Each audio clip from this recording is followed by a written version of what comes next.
Hi, this is Jared Stern, and I am going to be snacking and or yakking with Big Ben Kennedy.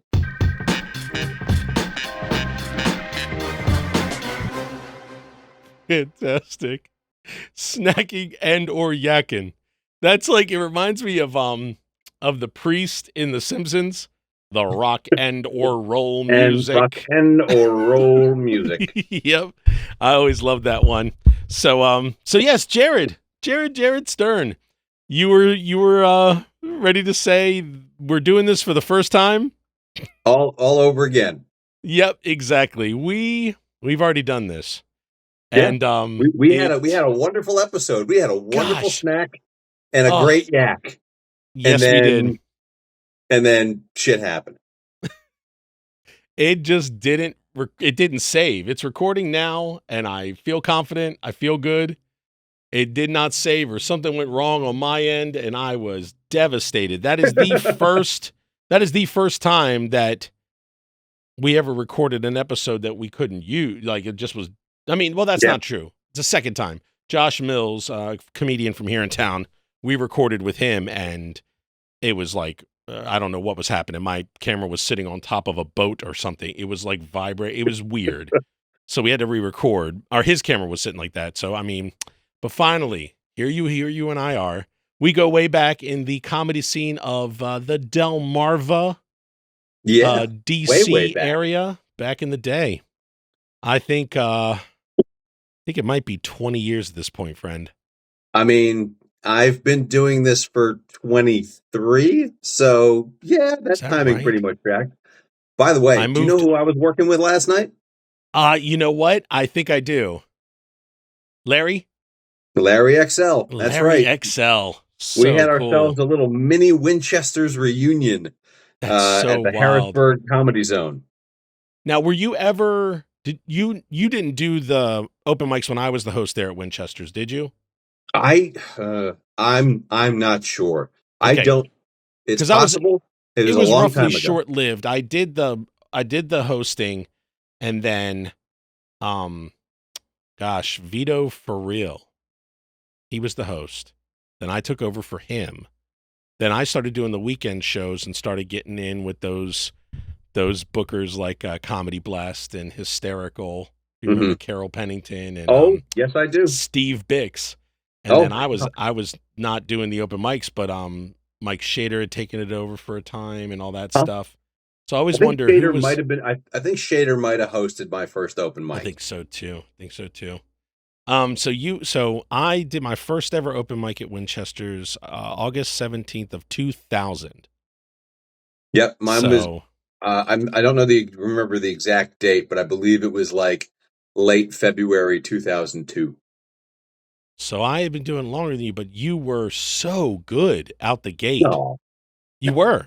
You were. We're also the second place club.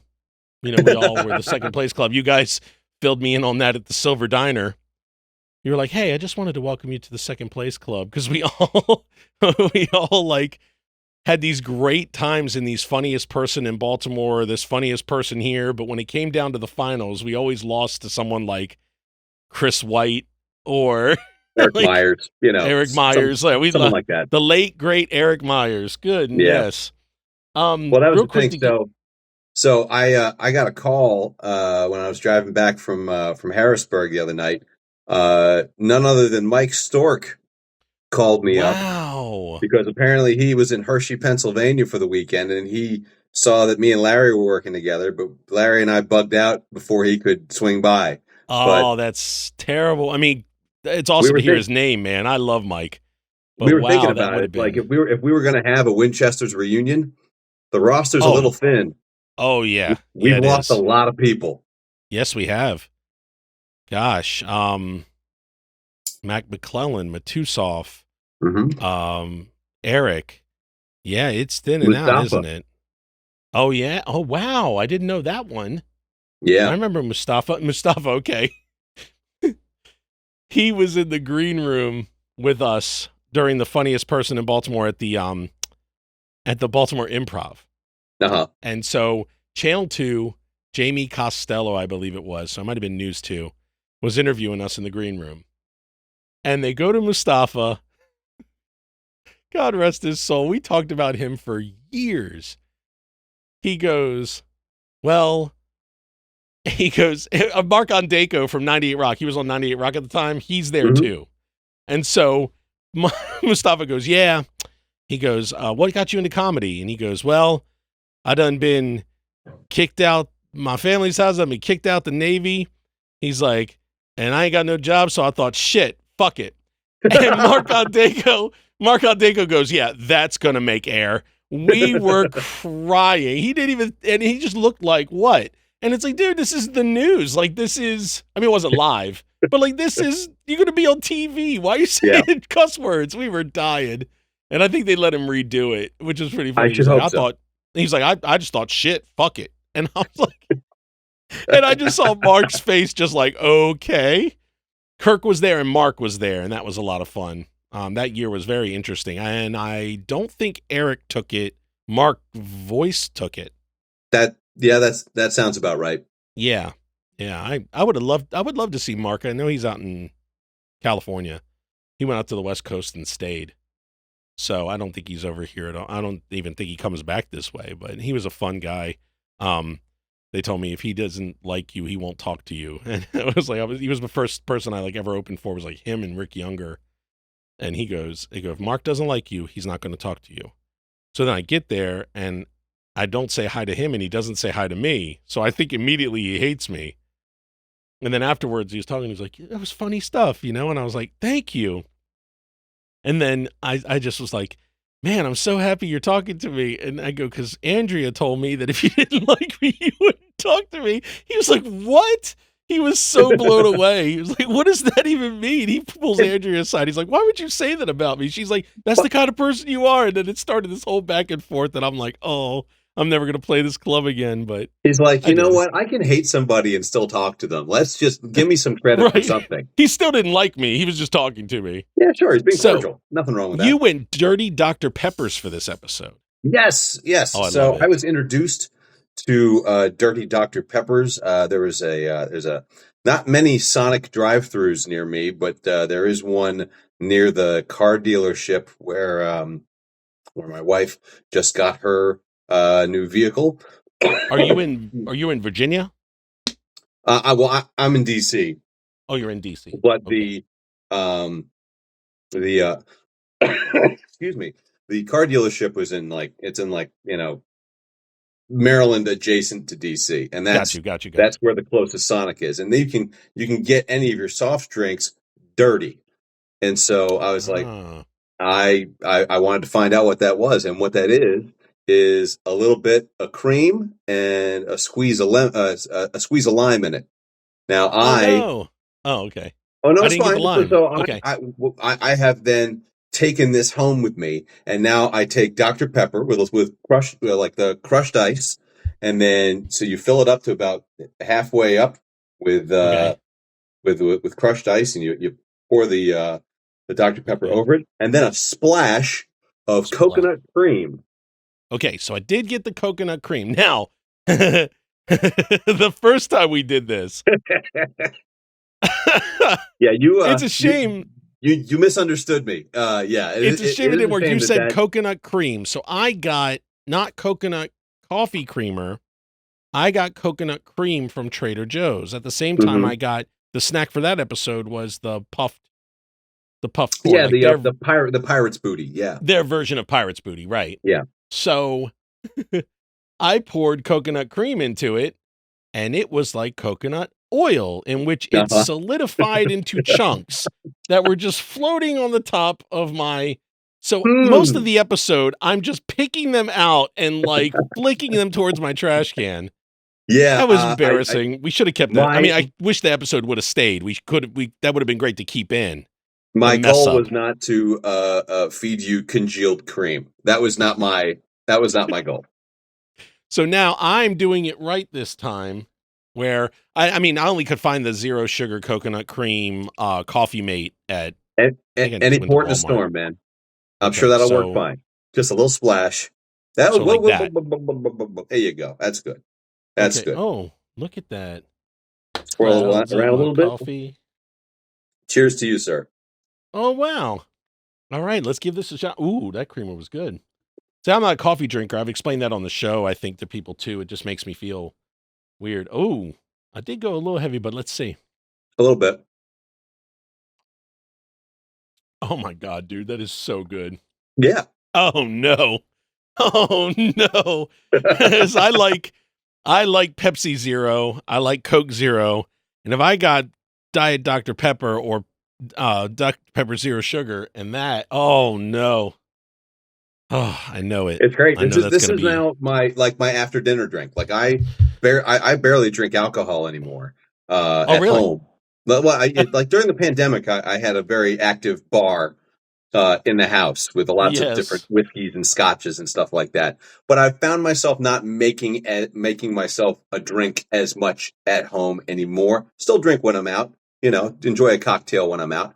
But Gotcha. this has become my new kind of after dinner digestive to kind of help my old insides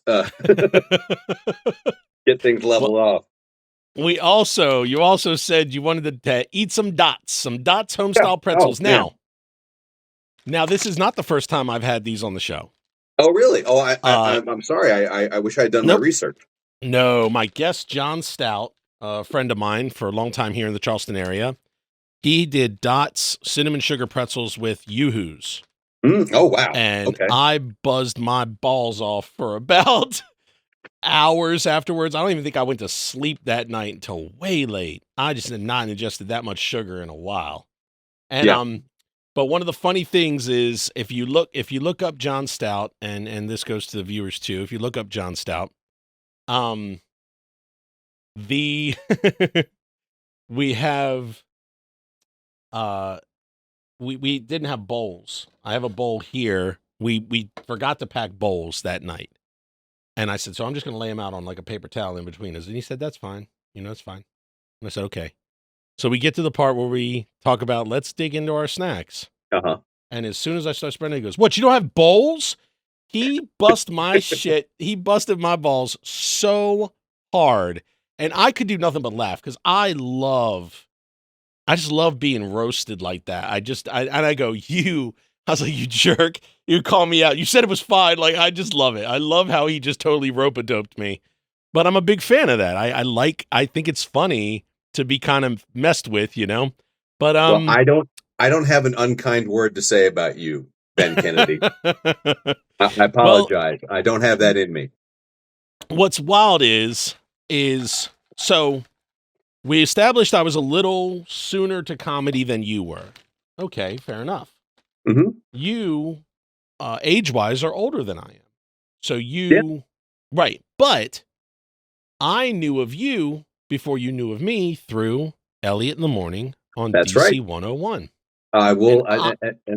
I will say that was a big help to me starting out because I had connections in the comedy world from like when the Improv would bring comedians in on air. So gotcha. I already knew like kind of the inner workings of what was going on at the Improv before I started doing stand up, which was a huge help. Yeah. So, and it was funny because they never called you Jared. They just called you Jared Stern the whole entire time. Like they always said your first and last name, and I don't know why. They barely Well, ever said Jared.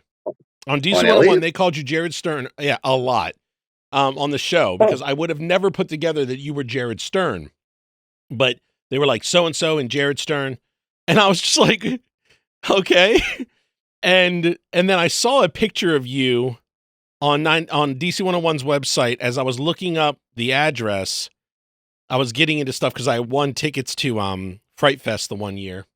uh-huh. And I had to go pick them up. And so I was like, what's the address to this place?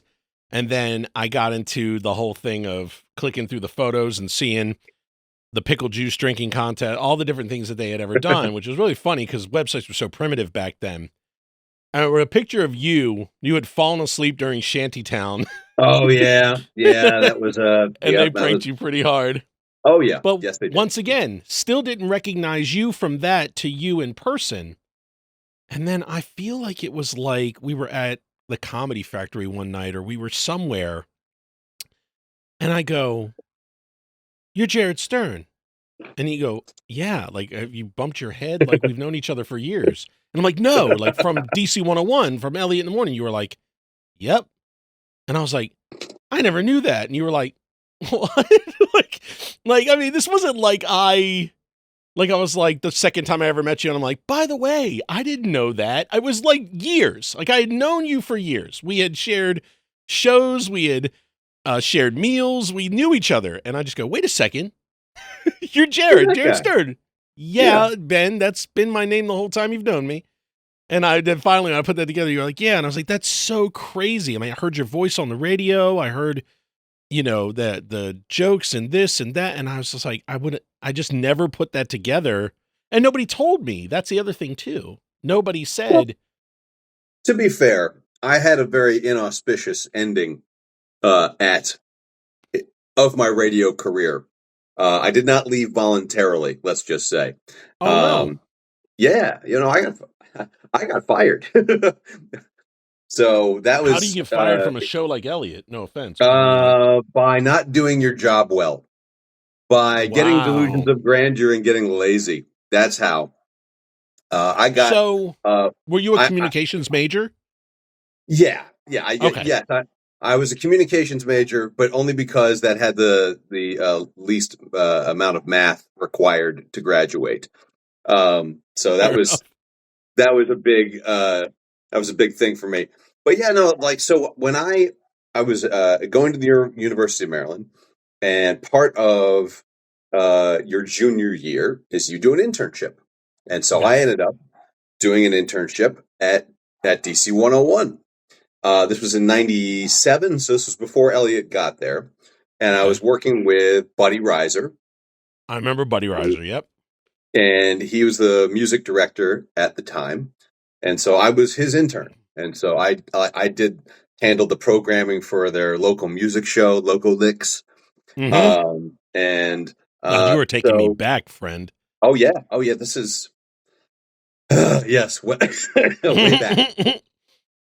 But so the guy, the morning team there got fired, and then Buddy filled in, and it was just supposed to be like a 1 month thing, and that turned into like a year and a half. And Yeah. since I was his intern, I was working with him on the morning show now too. Gotcha. Uh, and then when they finally made the decision to bring Elliot in, he wanted to keep one person from the old show. That was me. So Very cool. yeah, but like I got that job, and I like. Can I tell you that I just completely shirked all of my educational responsibilities because I was like, well, I'm a communications major. I just got a job in radio. What do I need this degree for? So I just stopped going to all my classes after like spring break and uh, completely like all of it. And so when it came time for the report cards to come out, um, I failed. I failed everything because I didn't even go to the exams. I just Jeez. completely failed. But so I I pulled off. This is one of my greatest accomplishments in all of my educational career. And you don't have children. What's that? You don't have any children. No, I do not. Right. So you can comfortably say this. Like when I say it, I'm a jerk, but you say it and this is true.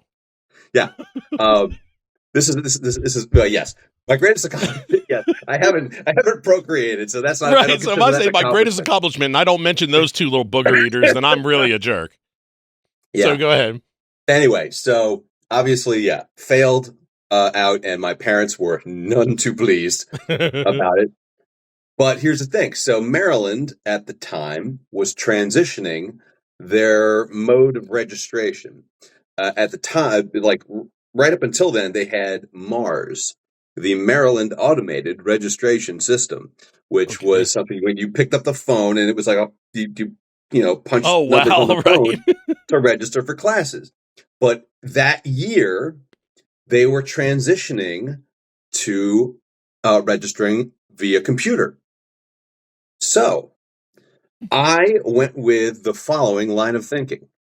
No sane person would have done what I did. I dropped these classes. And And it so, worked. It and worked. they fucking bought it, and I got like 12 credits of F changed to 12 credits of incomplete. And wow. yeah, That's so crazy. So you said, well, I dropped these classes in that old I automated must have. system. I don't know what happened. Yeah, exactly. I must have dropped. I definitely dropped these classes. Who in their right mind would have just stopped going?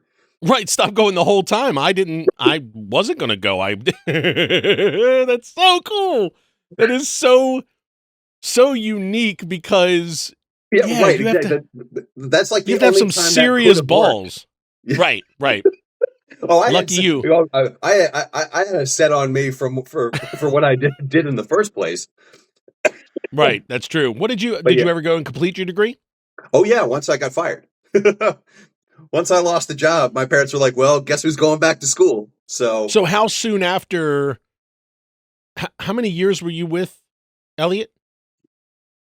not huge, not a huge amount of time. The show debuted Labor Day of 1999, Oh and I know wow. this because we had a tradition of making fun of the Jerry Lewis telethon.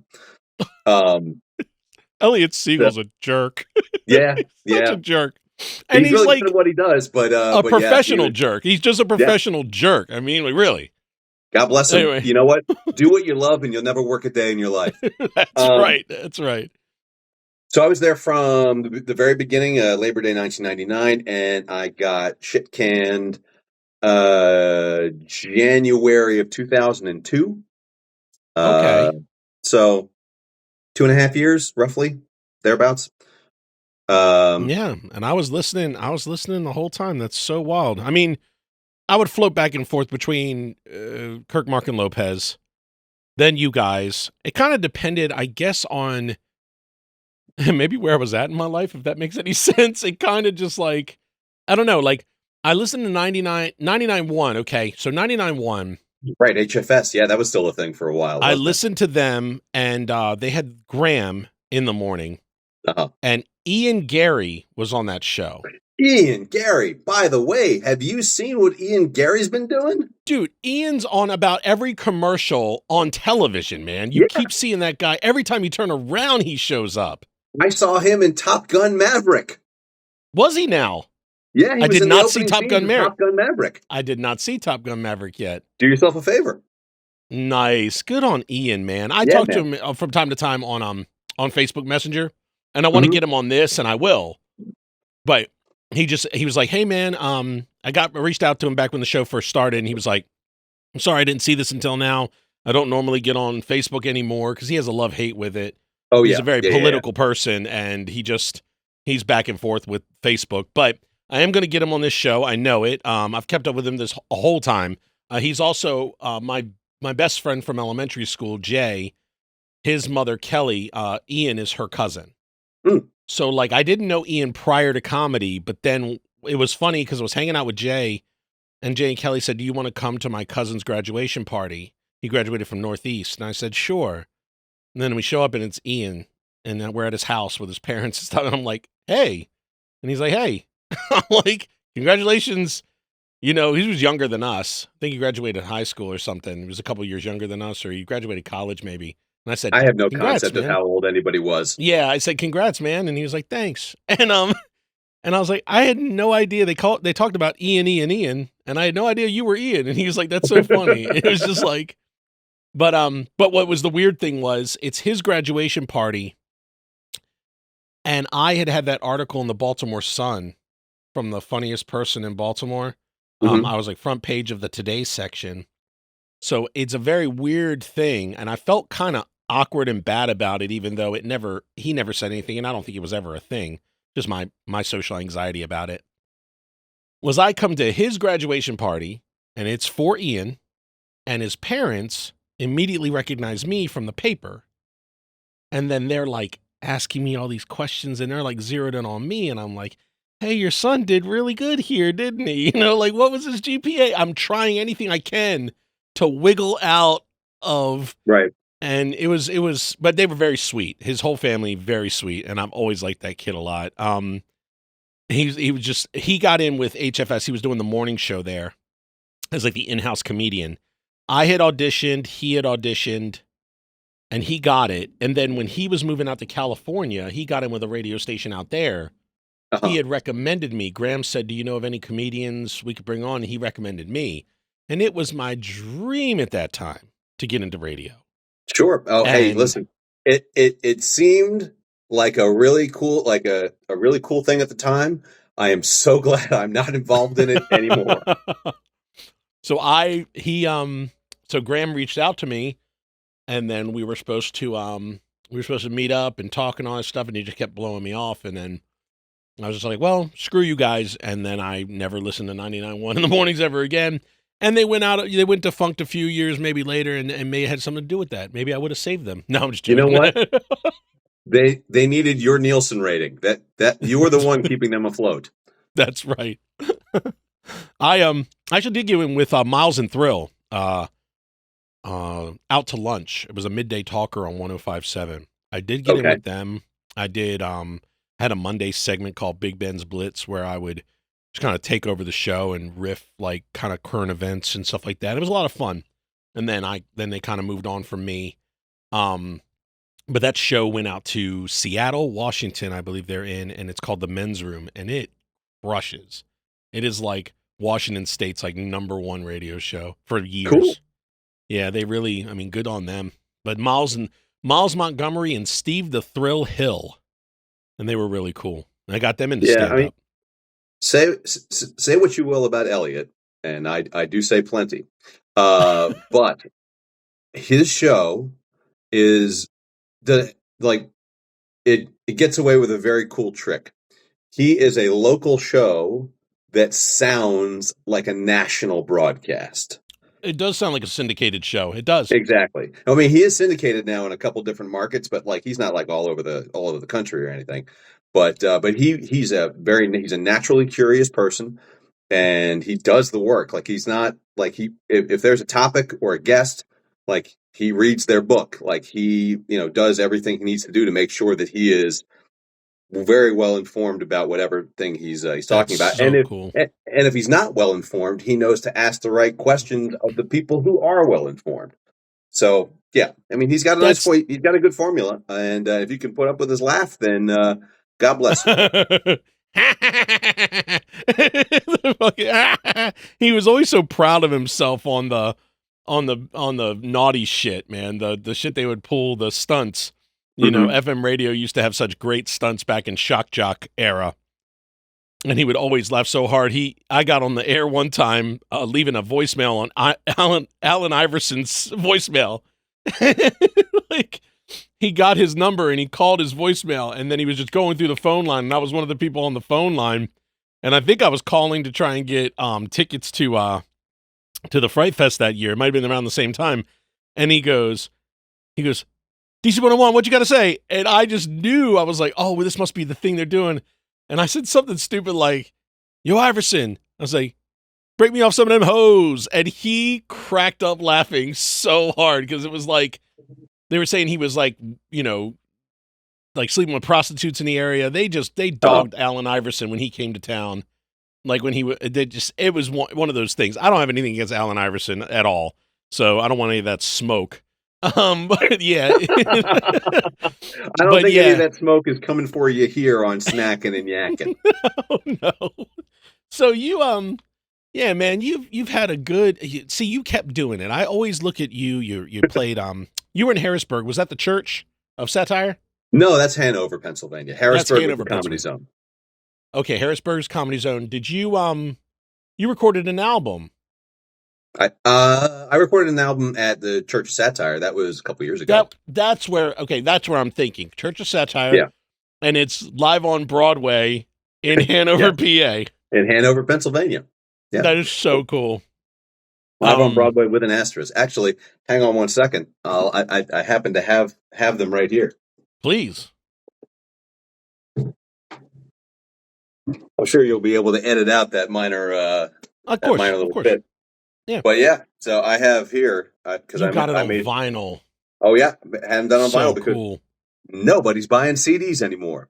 They are Um, not. and people, but vinyl and cassettes for some reason are making a comeback because the young people are getting tired of not owning things that exist anymore. Like Right. Right. everything they have is digital, so they want stuff they can hold in their hands, which is why records and tapes and just any kind of physical media is having a resurgence because everything is so digital. I don't know if you remember my one and only album. It was called You Don't Know Me. And I might have it it was a somewhere. CD that was done like a vinyl record. It had the top of it looked like vinyl. It even had grooves cut out of it. I Cool. went with a group Disc Makers and they had it. And it was a I kitschy think that thing that too made the record for me with Disc Disc Makers. Makers, yeah. Hmm. So I did it as like a kitschy thing. I thought, well, this will surely sell more copies just on the kitsch factor out on the road, and it didn't. It Yeah, didn't matter. But one thing that always happened was I would always team up with the headliner, and if they had a DVD to sell and I had a CD to sell, we would team up, and I would drop my price. So they would say, my DVD is 20 and Ben's CD is 10, but you can get the both of them for 20 or for whatever. And then he would keep 10 and give me 5 or it was like both of them for 15. We would run a deal sure. and we would sell so much merch that way because it's like basically I had already made my money back at a certain point. I made my money back on the CD release event. Right. I did a Yeah. CD release event with Doug Powell and Justin Schlegel. Oh wow. And I packed out this place called Whispers in Glen Burnie, Maryland. And what it was you paid and you got a free copy of the CD. And they let me keep the door and they kept all the food and drink. There you go. So it was $15 to get in. So every $15 was towards that. And I was like, well, really, I only got to sell like 100 of them. And I covered the production costs for like 1,000 of them. That's awesome. And I packed that place out and made up even with paying Justin and Doug like $200 a piece, which back in the day was a lot. $200 was a lot. Yeah. But I appreciated them so much. They were so talented. I mean, Justin's the morning show now on 98 Rock, actually. Yeah. He's living the dream. And just recorded his brand his own brand spanking new comedy special. It's not that new anymore, a couple months ago, but have you seen Chaos Theory? I have not seen his special. I think it's exclusively on YouTube, right? It is on YouTube. Do yourself a favor. It's pretty fucking great. Also, do yourself a favor. Justin Schlegel, I mean, great. One of my favorite comics. He was always so supportive of me too, because he really enjoyed my storytelling. He would tell me all the time, he's like, man, you are like one of the best like storytelling comics in like our area. You know, like a lot of people like bits and short bits and stuff. He was like, but man, you can tell a story with all these little parts and all that stuff. He said, nobody else is doing that or does it like you. And I said, thanks, man. I really appreciate that. It was very complimentary. And he was wild, dude. I was like, I had mental health issues that I was fighting and trying to ignore. And then he showed up and I was like, maybe I need to get help. He was battling some stuff out in the open. It was like, Justin, holy crap, dude. He's the first person I knew who like showed up naked on stage, man. Like he was just wild. He was wild. Yeah, he was one of those wild comics back in the day. But he married now, I think has a kid. He mellowed out, and I bet you his special is killer. Yeah, I don't know about mellowed out, but okay. No, his special's pretty great. Awesome. If you have not seen it, to all the snacking and yakking community, or snacking and yakking, check Snack it out. Yakkers. Chaos Theory. It's on YouTube, and you will be a better person for it. I'm trying to come up with a good name for that. Snack Attackers is my top tier of my Patreon, but I always thought, oh yeah, your fans don't have names. I haven't really given them names yet. Huh. I mean, fellow snackers is just so boring. I don't know. I have to come up with a name. Maybe let's see. By the I'll way, think on it. So for my podcast, and pardon the yes, please mention. I'm so sorry we haven't mentioned that yet. oh, Please. it's okay. It's fine. We just recorded. Well, not just recorded, but time is so it's such a blur especially in Mhm. the podcast world. I have no idea when this is actually coming out, but we Couple just weeks, two recorded. weeks, What's that? 2 weeks? 2 weeks. Okay. We just recorded our 150th episode Wow. of Between Two Sterns, I wherein love it. I I, love it. Jared Stern, and my co-host, who is also named Jared Stern, explore all of the weird ways two guys with the same name can encounter the world. And we didn't mean for it to be like this, but like we found other guys who are also named Jared Stern and had them on the show, and we have found a very eclectic mix. We've talked to an Australian Jared Stern. We've spoken to a South African Jared Stern. We've spoken to a Jared Stern who lives in China. He's not Chinese, but he lives in China. We've spoken to a private investigator, Jared Stern, a professional dancer, Jared Stern. This is Um, crazy. the guy who wrote Lego Batman and directed DC Super Pets is named Jared Stern. We just had him on the show again for our You got 150th. him? I used to see my name in the credits of movies for like he had a credit on like Wreck-It Ralph and like a couple other animated movies. He like co-wrote Mr. Popper's Penguins and the Watch with Ben Stiller. I He has a liked credit on that that. movie. So how many have you interviewed again on your show? We've had, I think, 11 other Jared Sterns. And like, to be fair, a lot of them are also just mundane, run of the mill guys. Like when I go out fishing for other Jared Sterns, when I plug my name into Facebook, our criteria are, do you spell your name the same way we do? And that's pretty much it. Like, otherwise, like, we're happy to pluck them from obscurity on to slightly less obscurity by being on our podcast. It's not like we're pulling Joe Rogan numbers or anything. Right. So just regular, oh, that's the criteria. And then you have I 150 mean, episodes, and if only 11 of them had Jared Stearns, then you have a lot of I mean, episodes. we talk about other stuff. I mean, Yeah. but none of it is planned. I mean, we do talk about just fun stuff that we've encountered throughout the week or however much time has passed in between episodes. Gotcha. We have stuff that happens to us. I do pretty cool shit as a comedian. He You has do. stuff You that do. he does. So we kind of use that to populate the day-to-day episodes. And then Do you have are you weekly or are you kind of we like it's hit or miss? it's been more hit or miss recently. We tried to be weekly to start, but life gets in the way. It's just Yeah. the way of things. We record as much as we can. Like this year, we've slowed down considerably. I got you.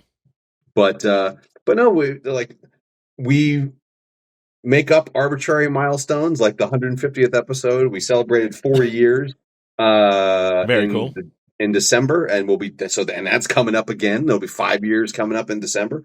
Um, and yeah, it's been a really wild ride considering we just kind of, you know what? I bet you I told you the story when on the other Yes, episode you did, but you that never haven't done it was. this one. So So you know you what? met Just this for kid, you. Jared, and So this I is knew. for because I know the story, but I'm going to make sure everybody now knows. So you have another guy, Jared Stern, and you met this guy, and it wasn't just a namesake. You found out, and I love the whole discovery that follows that. So please. Yeah, so he messaged me on MySpace. This is how long ago this was. Oh, wow.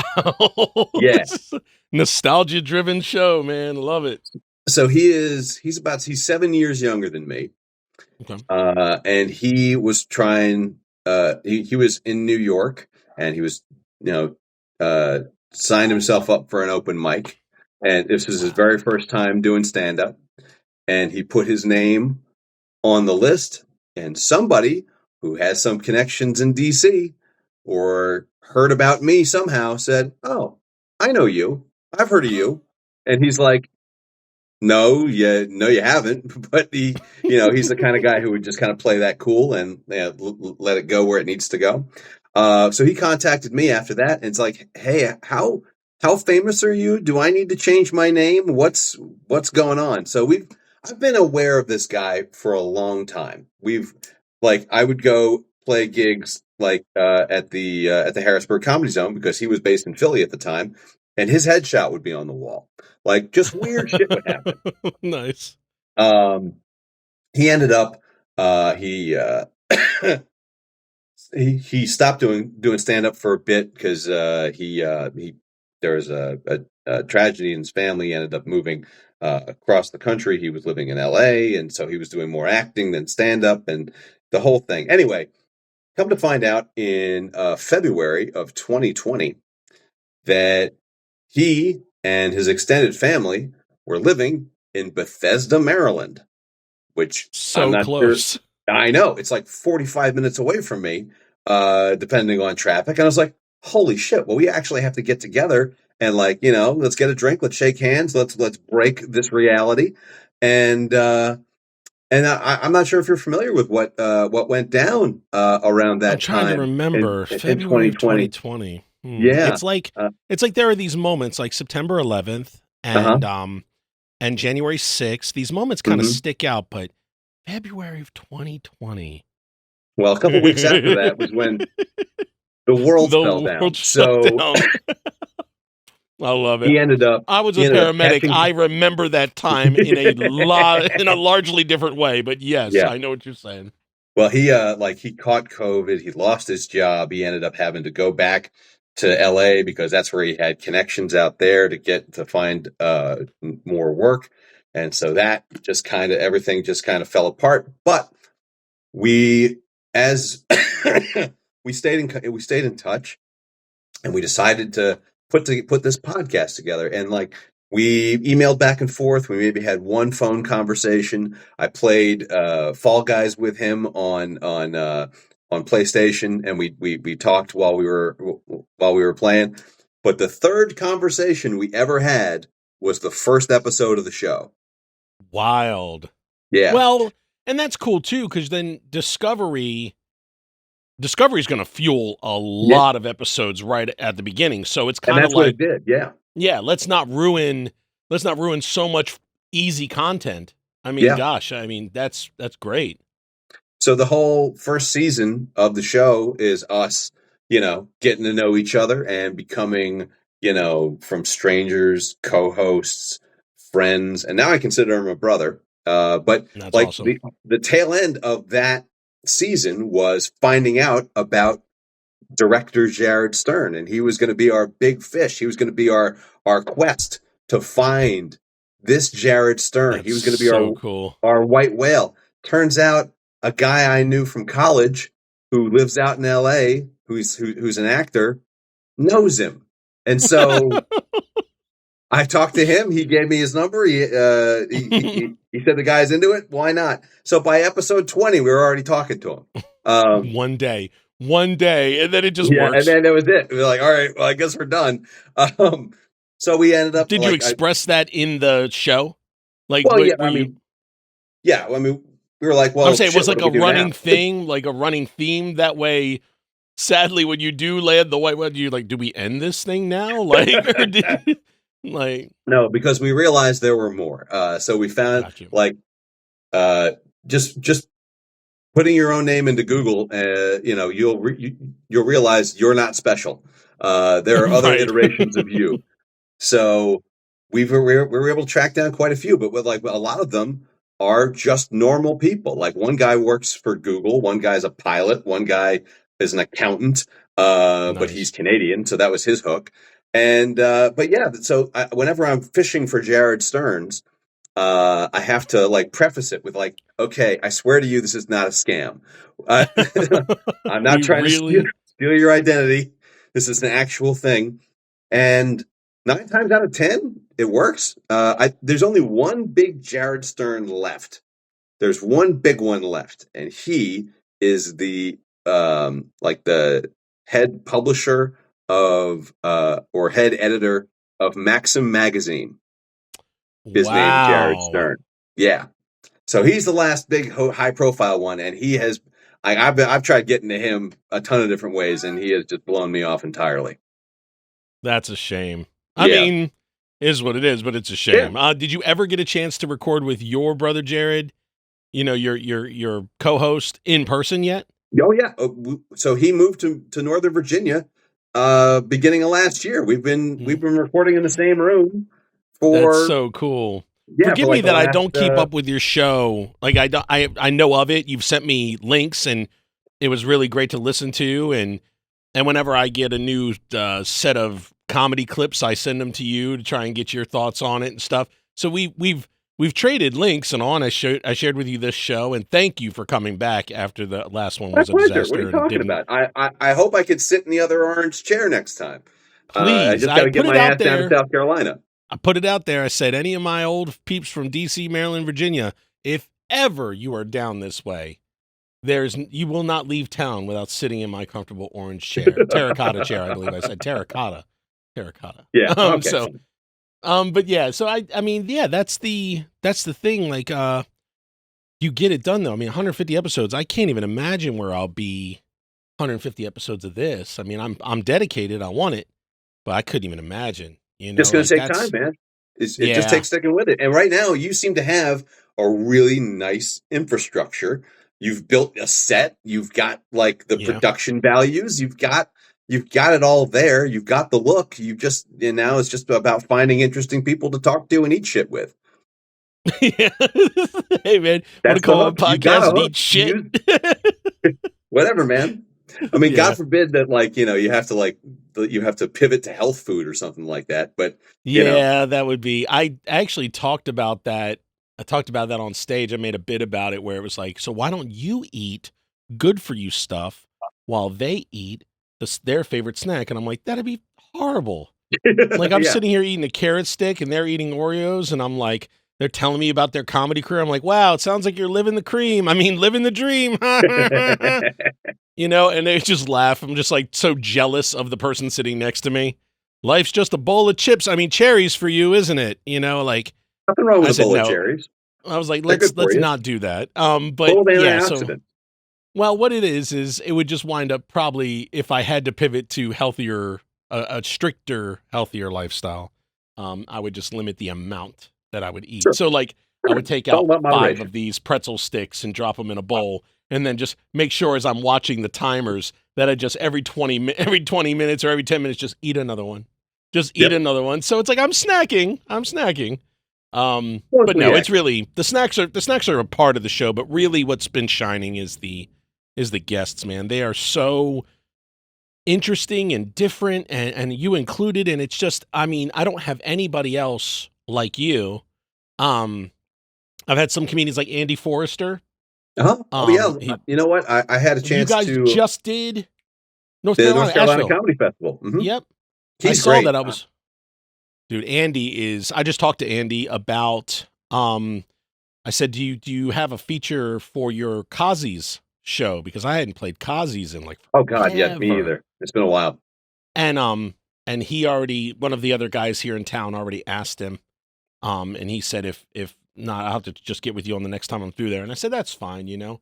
I just don't know who books it anymore. I would try to reach out to Lorraine, but It's when I Lorraine. went there, it was Carol, you know, that's how long ago it was. Oh wow. Okay. Well, Carol Pennington was the booker. to my knowledge, Lorraine books all that stuff. But Yeah, then so I'll have to again, it's been like pre-pandemic since I've been there. So at wow. least 5 years.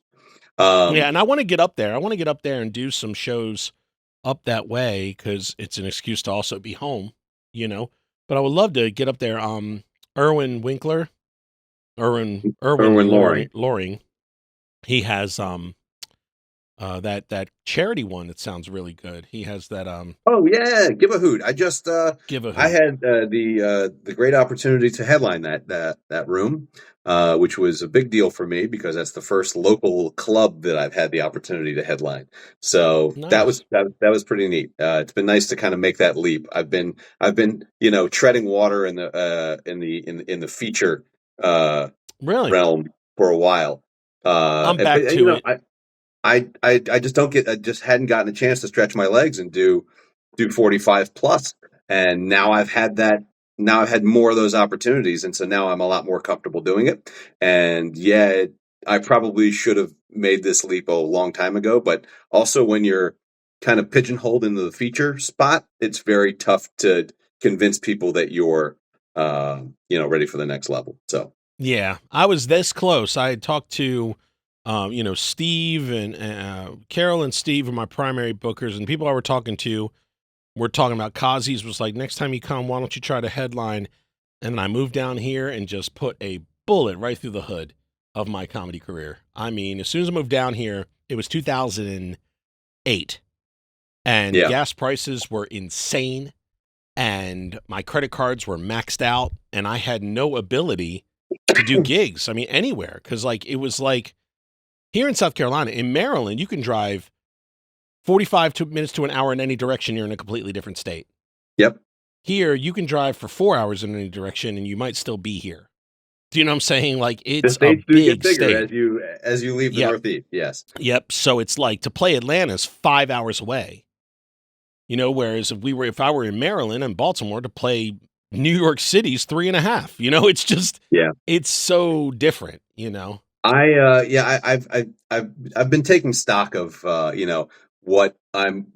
far I'm willing to go and for what these days. But I'll put this in and hope maybe you have some listeners out in Bloomington, Indiana, December 5th and 6th. I will be there featuring for the one, the only Emo Phillips. He came down here and I didn't get a chance to catch him. It was the Queen Street Playhouse, but man, he's so good. He's so good. I've had the opportunity you're to great. work with You're him. Great. But I'm going to tell anybody, Bloomington, Indiana, or anywhere that can get you, if you can get to Bloomington, Indiana within a couple hours, it's worth the drive. Yeah. Emo Phillips is hysterical. I know I'm not the draw. I get that. No, but I promise you, I know this man. I know Jared Stern. And I knew Jared Stern before I knew Jared Stern. And he he will be an excellent opener. So like, I can promise you from opening to close, unless the host is a shitbag, you're going to have a blast. I mean, that's a great ticket. So please, if you want to go there and watch yourself a couple hours of some serious funny, I can vouch for easily an hour and a half of it right now. Yep. Really. I grew up listening to Emo Phillips's albums. Him and Stephen Wright, cool. Like those were the two that I kind of committed to memory when I was a kid. And I've had the opportunity now to work with Emo. This will be the third time I've worked with him. Cool. I did a guest set with him in San Antonio, and I've worked with him a couple times in DC and in Northern Virginia.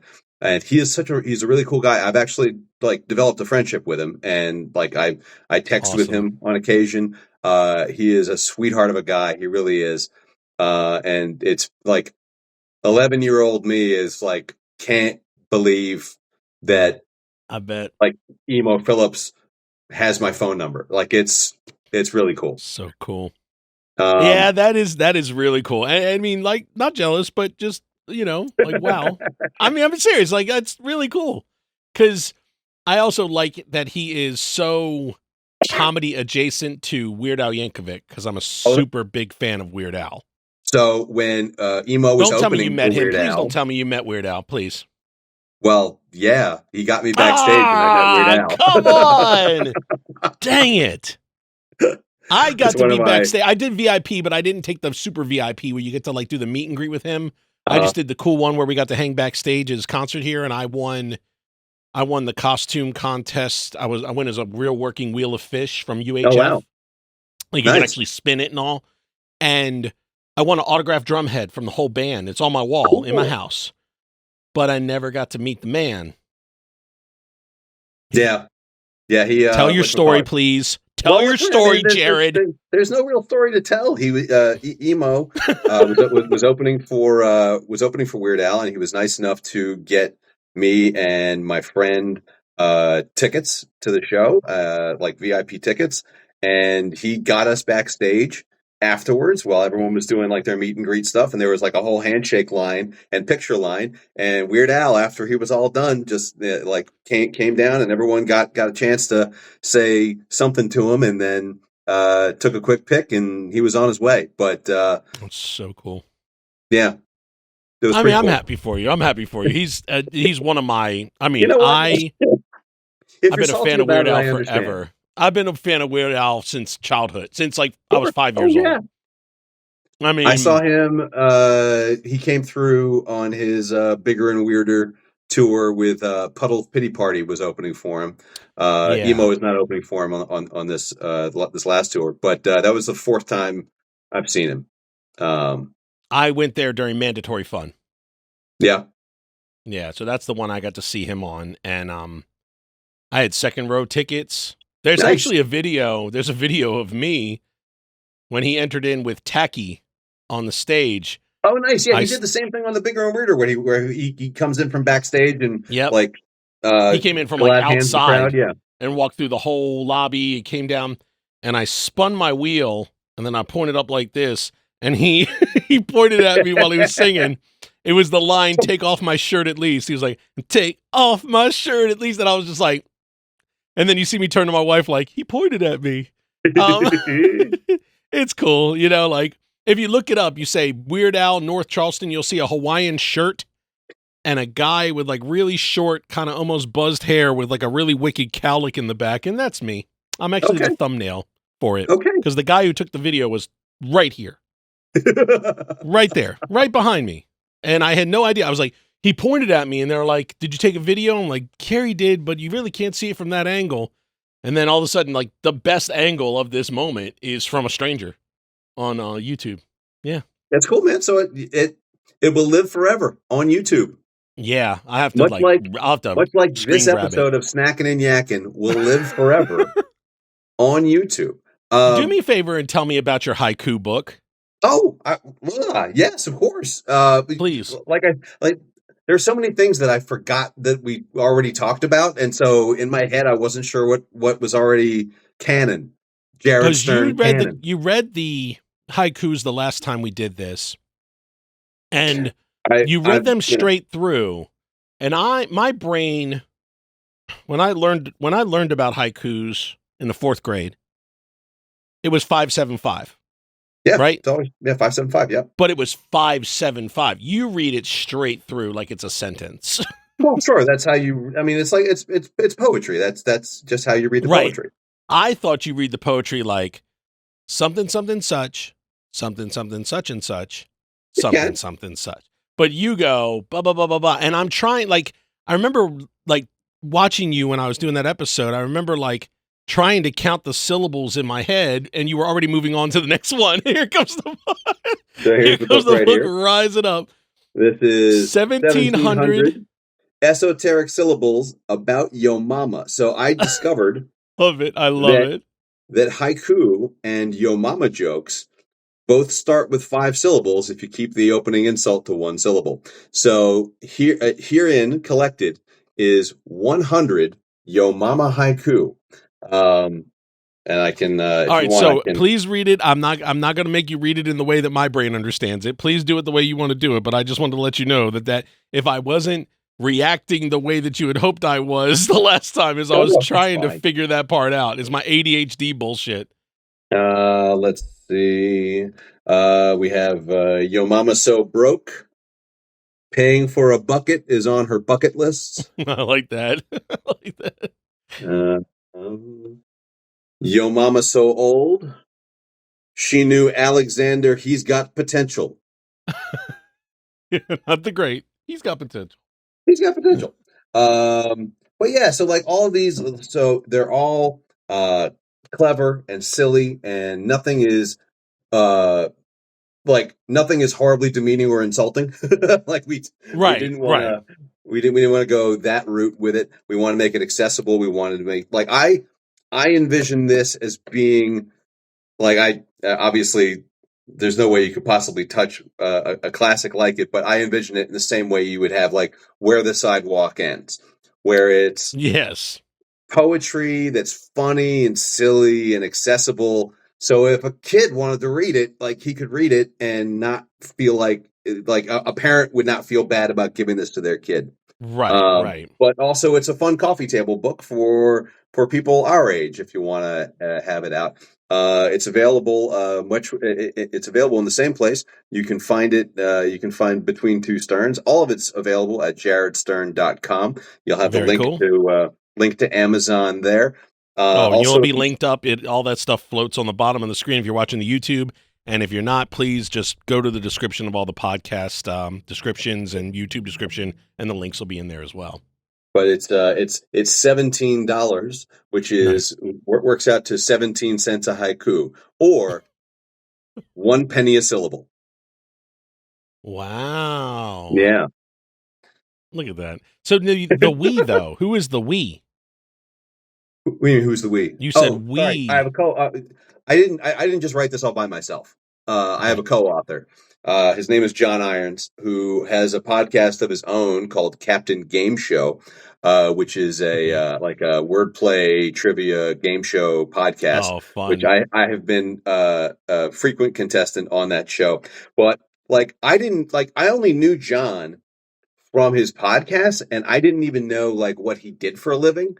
And we're talking about putting the book together. I'm like, oh, we want it to be illustrated and we want it to look nice.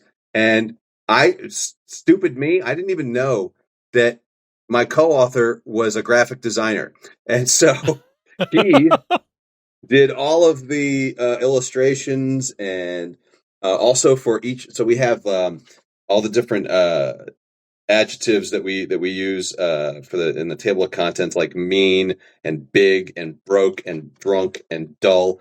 So is that the kanji that's in the? Yeah, he looked up all the kanji for it. That's so cool. Yeah, it's just a neat little touch, and he also apparently left some other Easter eggs in the book that are worth checking out. But yeah, I was really surprised at how quick everything came together, and it's a really awesome accomplishment. And it's a published book, and hopefully all of the listeners and viewers, all the snackers and yakkers, all the entire bowl of snackers and yakkers can enjoy themselves. This lovely book of haiku. Hey, the holidays are coming up, and this will make a great stocking stuffer. So, is it shipped by you, or is it shipped by a publisher?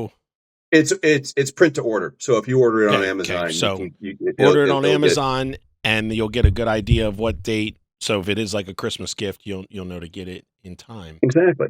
Jared, man, this has been a blast. I have a comedy show tonight, actually, an hour away. So I'm thank you for bumping this up, just a little behind the scenes, for bumping this up for me. But I could talk to you for literal hours. And all that means is that the next time I have you back, we'll do that second hour. And the next time I have you back, we'll do that third hour. And sounds good to me. And it'll be a blast, man. It'll be in one of those terracotta chairs.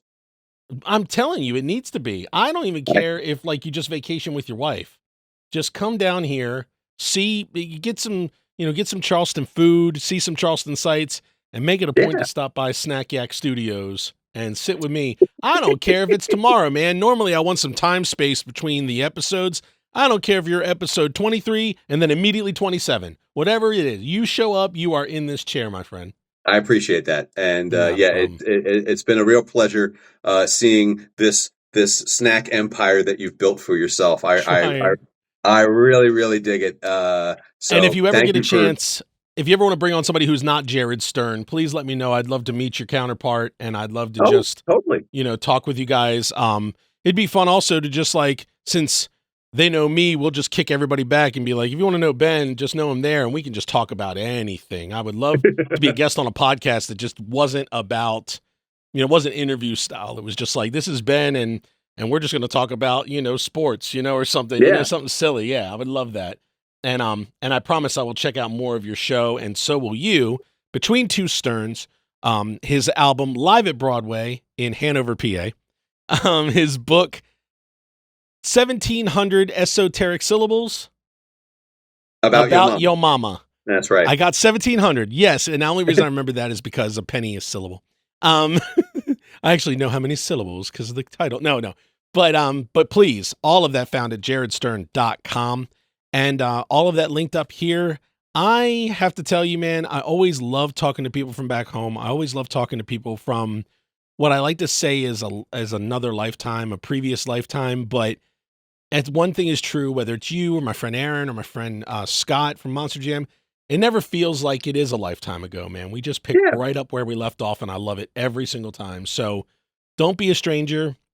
Keep in touch, and I look forward to working with you again. Maybe I'll give a hoot a call and we can hook something up or something, you know? I would love to share a stage with you again. It would be great. Too, man. Thank you. Thank you so much, Jared. And thank you everybody for snacking and yakking with us. That was Jared Stern. I'm Big Ben Kennedy. You already knew that. And we're going to get out of here. Love you guys. Yeah, what he said. There you go. I love it. Hey, everyone. Would you like to be one of those photos you saw in the frame behind me on the show? Or one of these names that is scrolling up the screen right now? Maybe you'd like to listen to a weekly bonus podcast with me and my daughter, or another weekly bonus podcast with my wife and I. Well, you'll find all of this and more at patreon.com/Snackin Yakkin. Memberships start at just $5, and every penny helps all of these shows go, go, go. So thank you in advance for your support. And now, click one of these 2 videos here. And don't forget to like, subscribe, and hit that notification bell, because we are so far from done doing some